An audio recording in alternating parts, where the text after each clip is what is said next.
Hi friends, Grace here. I'm here to share with you a project that I'm going to use some mist with. So I'm going to share with you a layout that I have 3 ways that I use my mist on my projects. So let's get started. First of all, I have these Tattered Angels Glimmer Mist, one in copper and one in turquoise. And this is what I'm going to be using for the 3 techniques that I'm going to show you. Now there's other mists out there. I just happen to have this on hand, so this is what I'm using. I don't have any preference on which one you pick. I know there's ones from Studio Calico and Heidi Swapp has some too, and other companies have them, but like I said, I just have this on hand, and so this is what I'm going to use. Okay, and then I have my pictures. My pictures are of a hike that I did in 2011 with my family at Garden of the Gods. That's a famous landmark in the area that I live in. And as I told you before, it's 2011, so I am behind like everybody else. And I don't really fret about that because I just feel like if you're caught up, then what are you going to be scrapbooking? So I don't really fret on being caught up. Although I have to say that I have over 200 pictures that I need to scrap. So I got to get going on that. And then my journaling, I printed it off on white cardstock and I just did it on Microsoft Word. This is a chipboard shape, beehive chipboard shape that I found in this mini book, and I'm going to use it as a mask for my project today. This is from Maya Road. And then this is Mistable Canvas Trims from Pink Paisley. And this is another one that I'm going to use to mist, to show you what I do with the mist. And then I have rub-ons. And then I have letter stickers from American Crafts. I have papers that I'm going to be using, which is from Basic Gray. And then I have kind of a really light green cardstock as my base. So let's get started.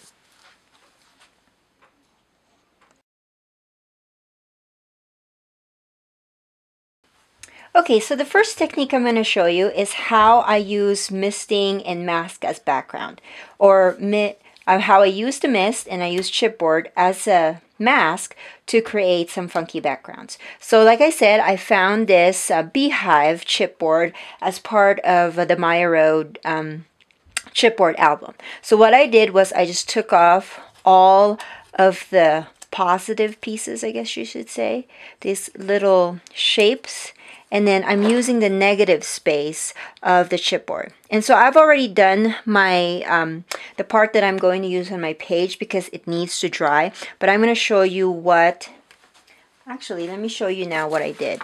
So this is the background paper that I wanted to use for my page, and what I did was I laid the negative chipboard space on the paper, and there's some piece over here that you can see that didn't get misted because I used some washi tape to just adhere this chipboard onto the paper. So what I did was I put the chipboard on the paper and then I misted it. And I'm going to show you how I did that. But first, let me talk to you about when you're misting.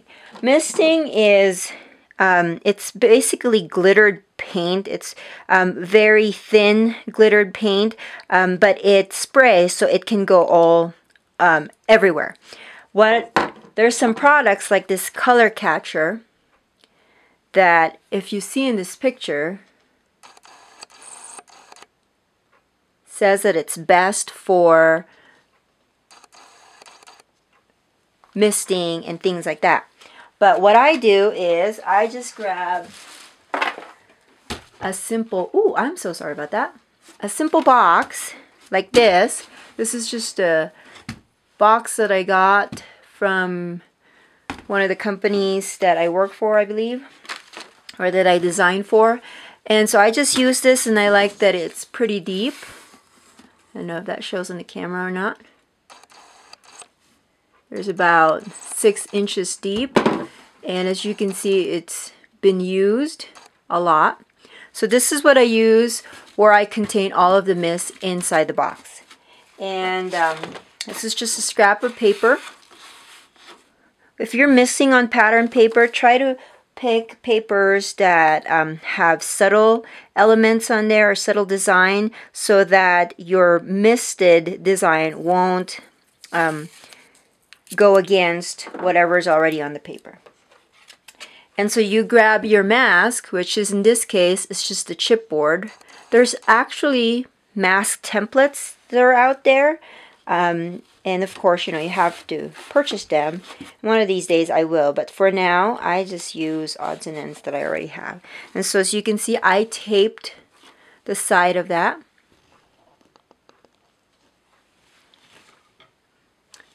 Just trying to make sure that it's all clear. And then I just shake the bottle of my mist. I'm going to pick the turquoise so you can see it really well on the video. Just shake it and then just mist it. And the thing about misting is that you got to do it slightly, just slightly until you like the color of it. Because you can always go darker, but you can never go lighter. So mist it until you like the color that you're seeing. And you always have to have some paper towels on hand because it can get really messy. And then you just peel off the mask, and then there you have it. You have your design transferred on the paper. So remember that the positive design is what's going to go on your paper, which is really nice. And because it's shimmery, it has, you know, glittery effect and all the stuff. Now this one, because I missed it, a big chunks of space in the paper. This is gonna have, this needs to dry for at least about half a day before you can actually use it. Otherwise, you're just gonna transfer all of those mist all over your project and of course your clothes and everything. So that is my first way of how I use mist on my projects. Let's go on to the next one.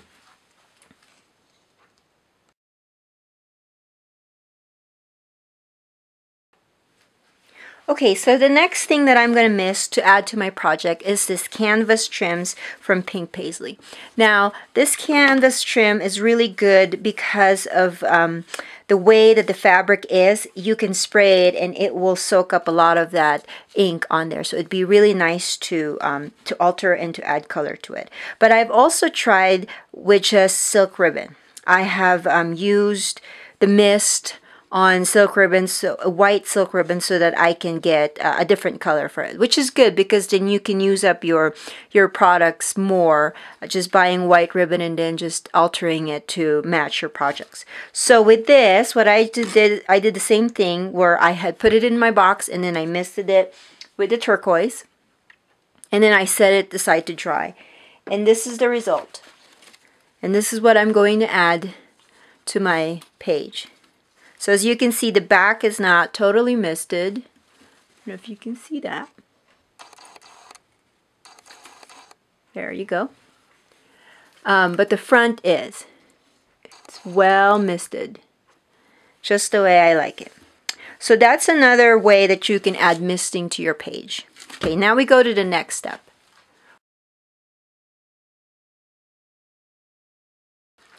Okay, so now for the third and last way that I use misting is I actually found this just recently where you can mix your mist or your glimmer mist or your spray mist and mix it with some paint. So that's what I did to change the color of these white letters to brown.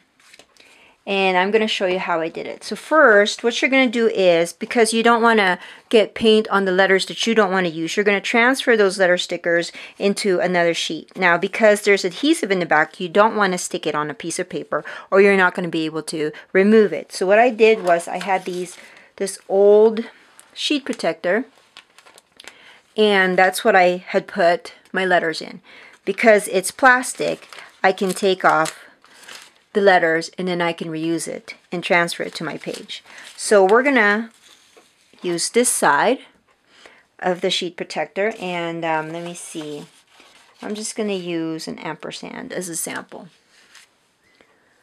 So now that you have your letter on your sheet protector, you're going to mix the paint. Now this is just a container that I use from a packaging. It's nice to keep those packaging containers, especially if they're pretty deep, so that you can mix your paints and that you can recycle them and make use of them and then just throw it in the trash when you're done.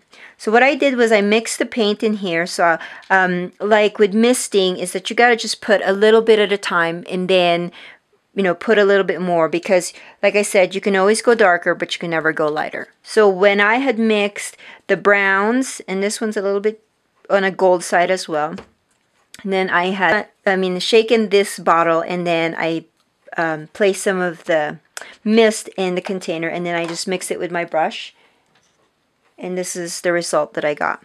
This kind of brown chocolatey color. And then with my brush I would just brush the letter, and then of course you gotta let it sit and dry, and then it's ready to go on your page. So that's the third way that I use my misting to add color, or to use misting on my projects. Now we're going to put together the layout.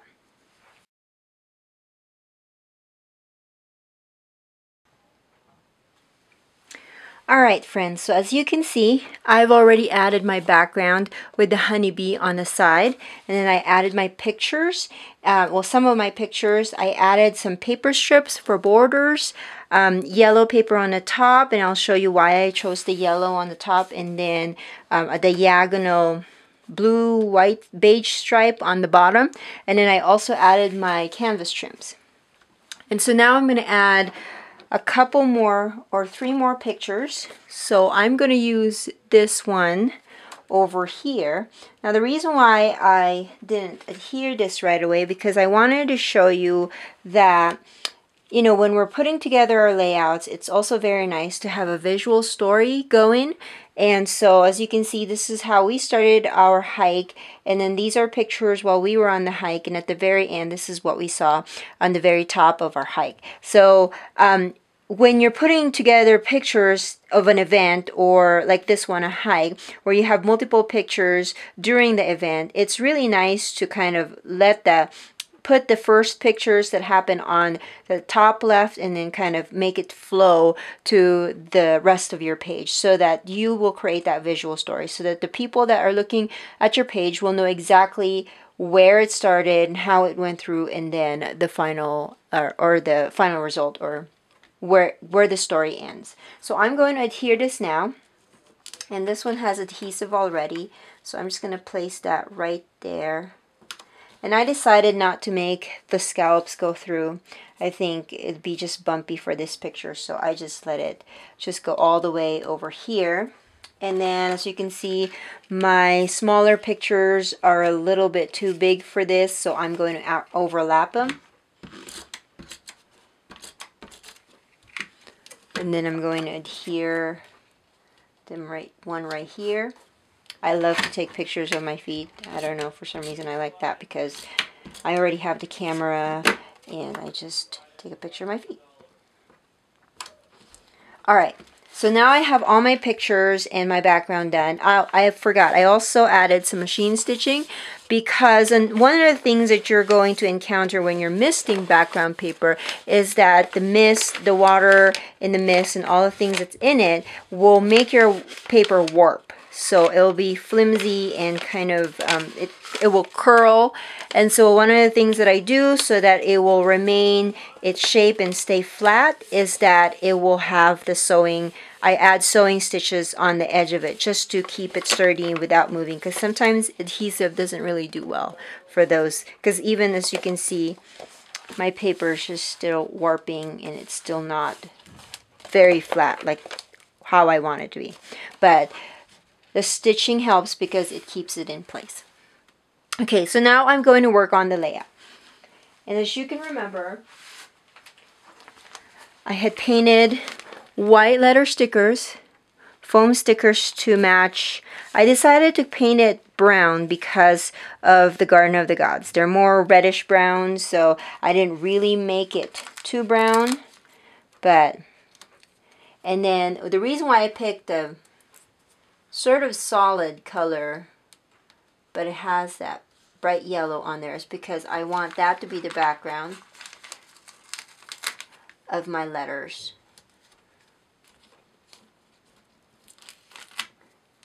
Oh no, I ripped that. We'll have to redo that. And then you're going to have to use some tweezers or use your fingers to kind of take out the excess excess paint from your letter stickers when you're putting them on your page. Alright, the letters were taking me a long time, so I had to cut some of the video off of while I was doing that. But as basically as you can see, I adhered the letters onto the yellow paper. And then what I'm going to share with you next is that I had used the positive side of the beehive and painted it turquoise as well. And then I'm just going to sprinkle that in parts of my page. So I was thinking of putting some over here.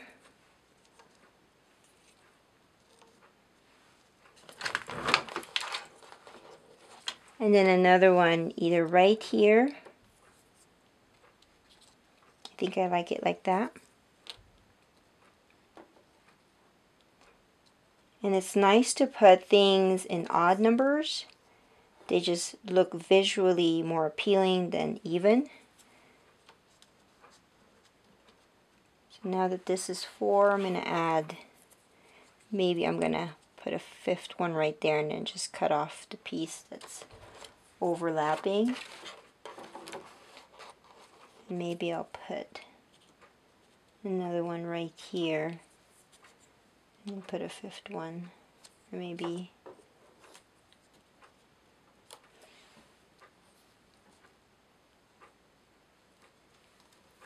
I think I'm going to stick with 3 on the corner right there, and then right here, and then maybe I can put a few more over here. No, it wouldn't look good. I'm just playing around here just to see if I like it. But another bonus thing that I was going to share with you is that, so we have colored in our chipboard, but we can also dress it up by adding some rub-ons on there. And the rub-ons are good because they're flat, and so they're going to go on your chipboard really well. And so I wanted to use these circle rub-ons and then put them over here.